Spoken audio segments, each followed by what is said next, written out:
प्रणाम, नमस्कार। बहुत स्वागत है आपका उस कार्यक्रम में जिसका नाम है हे प्रभु आनंद दाता।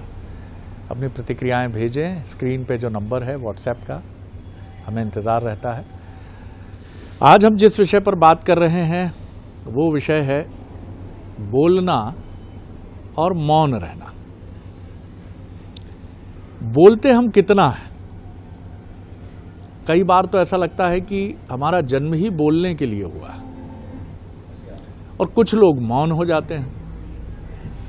और मैंने अपने जीवन में यह भी देखा कि व्यक्ति जैसे जैसे उम्र के सोपान चढ़ता चला जाता है वो मौन होता चला जाता है। आप ये कह सकते हैं कि प्रश्नों के उत्तर मिलते जाते हैं और वो मौन होता जाता है। यानी कहीं ना कहीं ये तो स्थापित तथ्य है कि बोलना हमारी बेचैनी को बताता है। हम पूरे जगत को अपनी वाणी से ये बताना चाहते हैं कि मैं अच्छा हूं, मैं सच्चा हूं। घर में पुत्र अपनी माँ से, पिता से ये कहेगा, ऑफिस में कर्मचारी बॉस से कहेगा, स्कूल में विद्यार्थी से, कॉलेज में विद्यार्थी शिक्षक से कहेगा, शिक्षक विद्यार्थी से कहेगा मुझसे अच्छा कोई नहीं, माता पिता पुत्र पुत्री से कहेंगे मुझसे अच्छा कोई नहीं, पुत्र पुत्री माता पिता से कहेंगे। बोलने की ये बेचैनी कितनी है। इसके बाद भी ना शब्द उधर ठीक से जाते हैं ना इधर ठीक से आते हैं। और इसमें अगर अचानक कोई चुप हो जाता है तो बोलने वाले बेचैन हो जाते हैं। बोल नहीं रहे हो, अरे बोलो तो, कुछ जवाब तो दो। यानी ये भी बड़ा जरूरी है कि मैं अगर बोल रहा हूं, मैं आपको अपशब्द बोल रहा हूं या प्रेम शब्द बोल रहा हूं, तो दोनों में आपका रिटर्न भी आना चाहिए बराबर। अगर मैं गाली दे रहा हूं तो आपकी गाली आए, और मैं अगर कह रहा हूं आपके बिना जीवन मुश्किल है, चांद तारे तोड़ लाऊंगा, तो आप भी मुस्कुराकर कुछ प्रतिक्रिया दीजिए।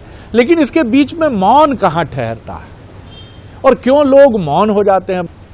तो चुप रहना शब्द ब्रह्म है, ये तो हम सब ने सुना है। हम जो भी बोलते हैं कहा जाता है वो इस ब्रह्मांड में चलता रहता है, और इसीलिए आप किसी परिवेश में जाते हैं तो बड़े बेचैन हो जाते हैं। ऐसा लगता है कि कुछ दिमाग से टकरा रहा है। और किसी विज्ञ व्यक्ति से पूछें, अध्यात्म वाले से, तो कहेगा यहाँ कभी कुछ बड़ी निगेटिव एनर्जी थी, बड़े अपशब्द थे, अपराधियों का समूह रहता था यहाँ। वो गाली गलौच, वो अभद्रता, वो लड़ाइयाँ, वो आपको बेचैन करती है।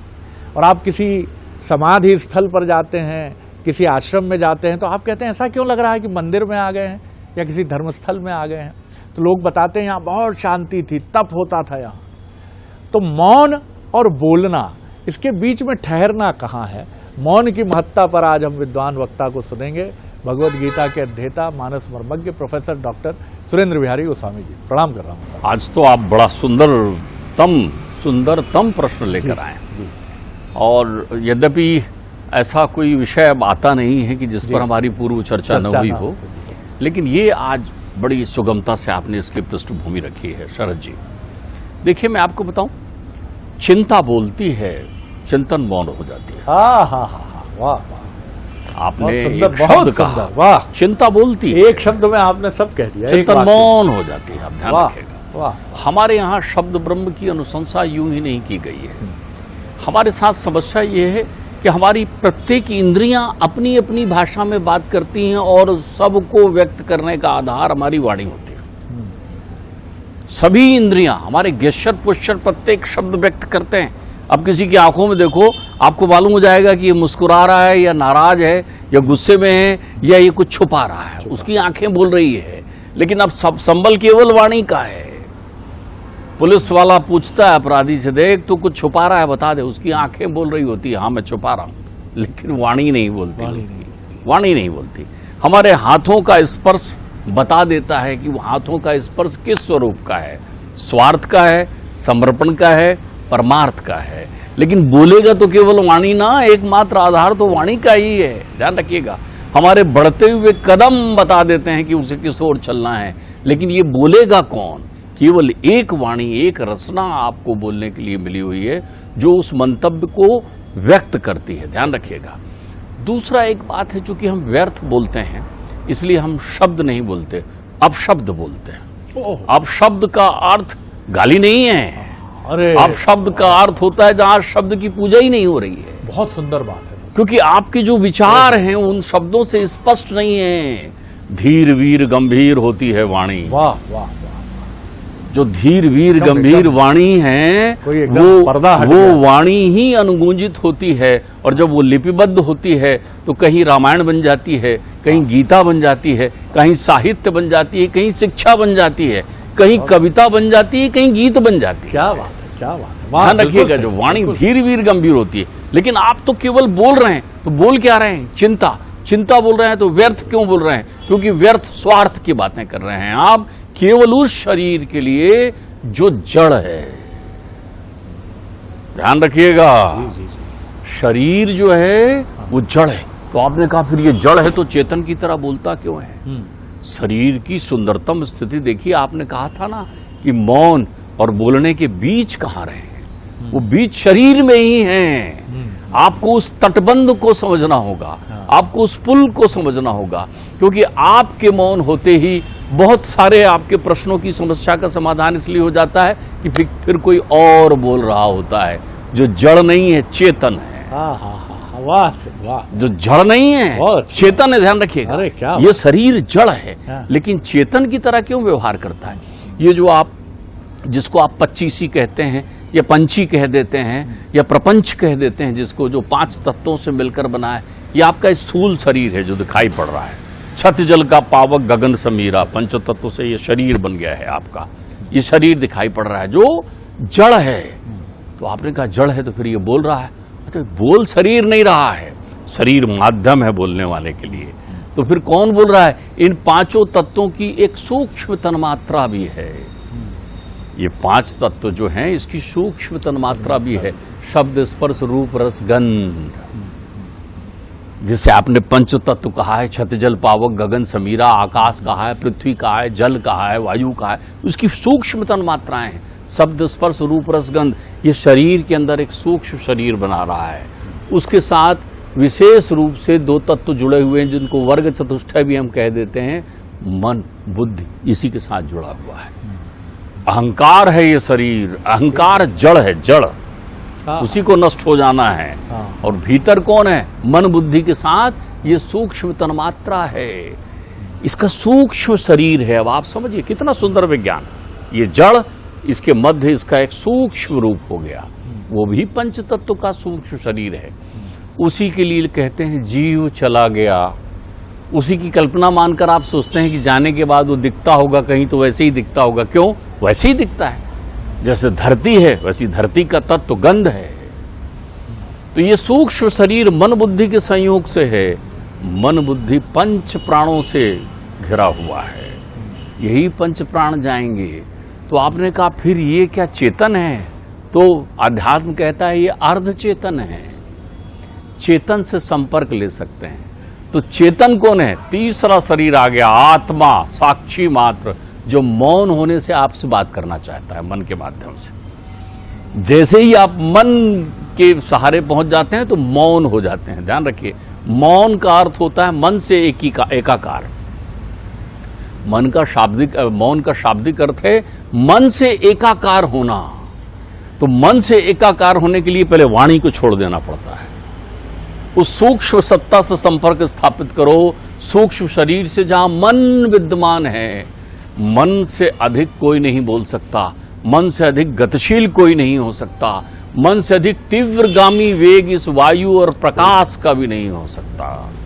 वो शक्तिशाली मन तुम्हारे सूक्ष्म शरीर का अधिष्ठाता है, जो ऊर्जा प्राप्त करता है आत्मा से, जो ऊर्जा प्राप्त करता है आत्मा से, जो अकर्ता है, वो खाली लाइटन है। आपको एक प्रकाश दिया, प्रकाश मन के माध्यम से प्राणों में पहुंच गया, प्राणों ने शरीर को लाइट अप कर दिया, सामने शरीर चलने लगा।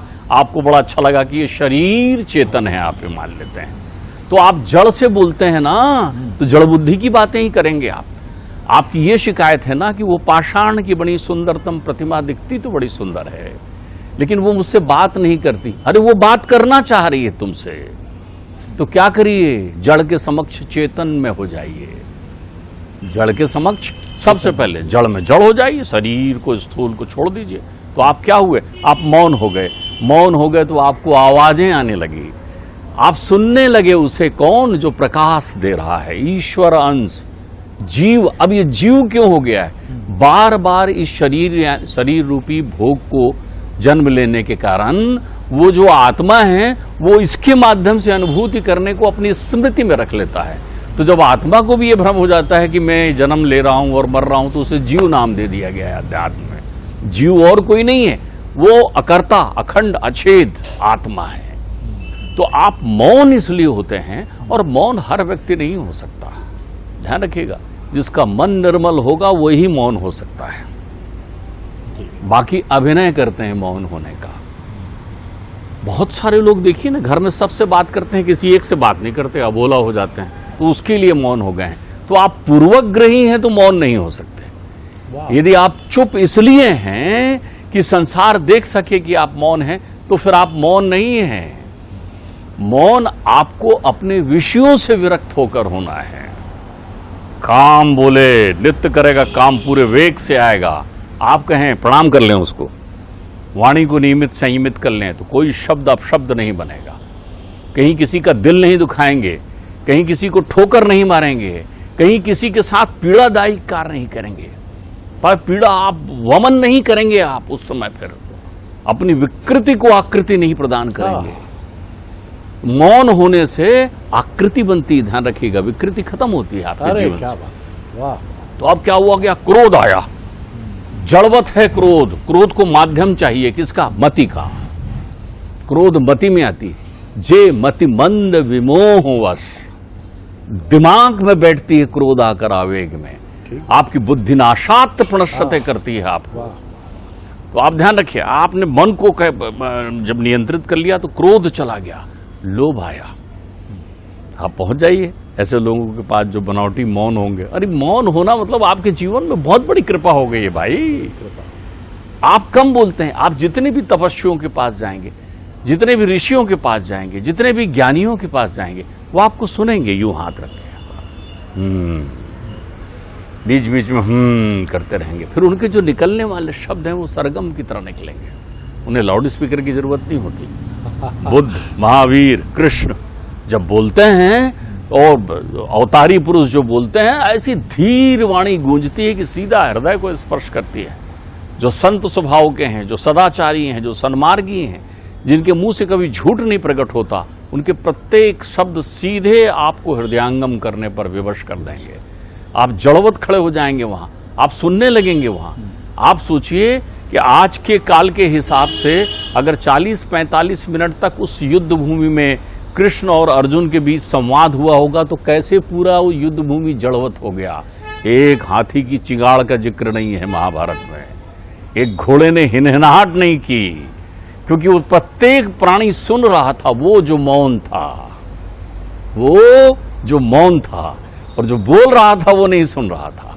तो वो तो रोज बोल रहा है तुमसे, रोज बतियाना चाहता है तुमसे, तुम उसके लाड़ले पुत्र हो, तुम्हें इस भोग के लिए शरीर दे के भेजा है, लेकिन वो एक सजग माता पिता की तरह तुम्हारे पास खड़ा हुआ है कि बेटा जरा मेरी सुन तो ले, बेटा जरा मेरी सुन तो ले। लेकिन आप सुन नहीं रहे हो। श्रवण रंद अहि भवन समाना, आपने तो इसको विषयी सर्पों का घोंसला बना दिया है ना। मौन होने का अर्थ होता है बाहरी दुनिया को न सुनना, ये इसकी दूसरी विशेषता है। आप मौन तो हो गए लेकिन सुनाई पड़ रहा है, तो सुनाई पड़ रहा है तो फिर आप ये मान लीजिए आपकी मौन का कोई अर्थ नहीं हुआ। आप चुप जरूर हैं लेकिन आप उसे सुन नहीं पा रहे हैं कि वो ये इस कान से सुनाई नहीं पड़ेगा, वो सूक्ष्म शरीर के कान से सुनाई पड़ेगा। अश्वनी कुमार वहां बैठे हुए हैं, अश्वनी कुमार उस रंध को बंद कर दे रहे हैं। आप समझिए सीता के समक्ष उस वन में, अशोक वन में कितनी प्रकार की चर्चाएं होती होगी, लेकिन सीता तो तभी सुनती है जब राम के संबंध में चर्चा होती है। बाकी उसे कुछ सुनाई नहीं पड़ता, कुछ दिखाई नहीं पड़ता। तो मौन होने का अर्थ होता है विषयों से विरक्त हो जाना, अंतर्मन में विद्यमान हो जाना और उस आत्म प्रकाश स्वराट को सुनने का प्रयत्न करना। फिर कोई बोलेगा कौन? जब मन निर्मल हो गया है तो निर्मल बुद्धि तुमसे संवाद करेगी। फिर वो बुद्धि कौन सा संवाद करेगी? वो उन स्मृतियों से संभाषण तुम्हारा कराएगी जिन स्मृतियों से तुम्हारे अंतर चित्त में आनंद की हिलोरें उठेगी। तब तुम चिंतन करोगे, और जब चिंतन से जागृत होगे तो मुख प्रसन्न तन तेज विराजा और कीनस रामचंद्र कर काजा। क्या कहूँ, आज तो मैं खुद निशब्द हूँ। ऐसा लग रहा था कि आप सिर्फ मेरे लिए बोल रहे हैं। कई बार ऐसा लगता है तो क्या शब्द निकलते रहे, शब्द अपशब्द।